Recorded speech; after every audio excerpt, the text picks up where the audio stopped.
Welcome to the Barb's Patrol. Walang pinapanigan, diretsahang sagot lamang. We have chosen Philippines as the country belong to the ASEAN group of nations.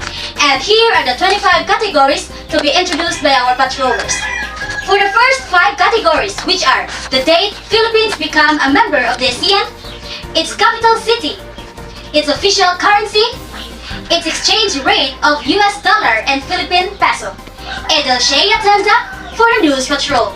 Thank you, Angie. According to the History of ASEAN Journey, Philippines became a member of Association of Southeast Asian Nation or ASEAN on August 8, 1967. It has been said that Manila is the capital city of the Philippines. The currency of the Philippines is called Philippine peso. Its ISO 4217 code is PHP and it has this as a symbol. The issuer of the Philippine peso is Central Bank of the Philippines. The exchange rate of Philippine peso to US dollar is equal to 0.0173 USD, while the exchange rate of US dollar to Philippine peso is 57.823996. Back to you, Angie. Thank you, Edel. And now let's proceed to the second 5 of the categories, which are the official language, ethnic languages, number of ethnic languages, language of instructions used, and percentage of ethnic groups in the Philippines. Joyce and Borneo for the News Patrol. Thank you, Angie. So according to the DepEd number 52, Filipino is the official language of the Philippines. Talking about the ethnic languages, there are approximately 180 languages in the Philippines. 8 of them are the major languages, namely Tagalog, Ilocano, Pampango, Pangasinan, Bicol, Cebuano, Hiligaynon, Waray Samarnon, and these are the rest. For purposes of communication and instruction, the official languages of the Philippines are Filipino and until otherwise provided by the law, which is English. The regional languages are the auxiliary official languages of the regions and shall serve as auxiliary media instruction therein. So talking about the percentage of the ethnic group, Tagalog is 24.4%, Bisaya is 11.4%, Cebuano is 9.9%, Ilocano is 8.8%, Hiligaynon or Ilonggo is 8.4%, Bicol is 6.8%, Waray is 4%, and other local ethnicity is 26.1%. That's all. Back to you, Angie. Thank you, Joyce Ann. And now let's proceed for the third 5 categories, which are the population, type of government, name of agencies who took their education, number of primary schools, and number of educational higher institutions in the Philippines. Claire Calduza for the News Patrol. Thank you, Angie. According to Philippine Statistics Authority, the Philippines has a number of population around 109,035,343 as of May 1, 2020. Aside from that, the Philippine government takes place in an organized framework of presidential, representative, and democratic republic, whereby the president is both the head of the state and the head of the government. There are 3 agencies that handles different level of education. DepEd for basic education, CHED for tertiary and graduate education, TESDA for technical vocational courses and middle education. Meanwhile, the Philippines has a total of 60,473 primary schools with 47,612 public schools and 12,861 private schools. And up to date, there are 2,300 listed colleges and universities in the Philippines, most of which are privately funded. Did you know that the country's premier university is its national university? Yes, the University of the Philippines, recognized worldwide as one of the top caliber institutions. Back to you, Angie. Thank you, Claire. Manatiling nakatulog. Magbabalik ang The Barb's Patrol. Fun fact, did you know that the 21st century literacy has 6 major attributes to teaching and learning? Well, here are the following. First is the reading literacy. It is the ability to understand and use those written language forms required by society and or valued by the individuals. Second, the information literacy. It is the ability to find, evaluate, organize, use, and communicate information in all its various formats. Third is the technology literacy. It is the ability to use, manage, understand, and assess technology. Fourth is the skills for personal knowledge building. Fifth is the oral literacy. It means having skills in listening, talking, viewing, drawing, and critiquing.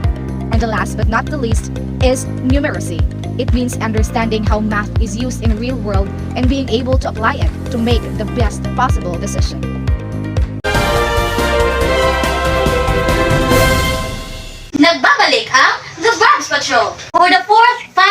categories, which are the annual education budget, percentage of education budget to their national budget, overall literacy rate of adults, including the male and female adults for the last 30 years in the Philippines.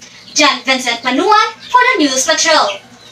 Thank you, Angie. Based on the 2022 education budget, DepEd and its attached agencies are set to receive 629.8 billion pesos budget for its National Expenditure Program for the year 2022, 6% higher than in 2021, which is 595 billion pesos to primarily support the expansion of safe face-to-face classes. The educational budget is 82.32% to the national budget. In addition, as you can see on screen, this is the literacy rate of all adults in the Philippines for the last 30 years. As we can observe, from 1980 to year 2000, it is increasing every year, from 82.23% up to 92.60%. However, it decreased a little bit, just 0.01% between year 2000 and 2003, and then start to increase again from 2003 to 2015. Unfortunately, it declined about 1.90% between the year 2015 to 2019. The second table on screen is for adult literacy rate regarding to the gender. It shows that female adults are most likely the higher literacy rates than male adults. That would be all of my part. Back to you, Angie. Thank you, John.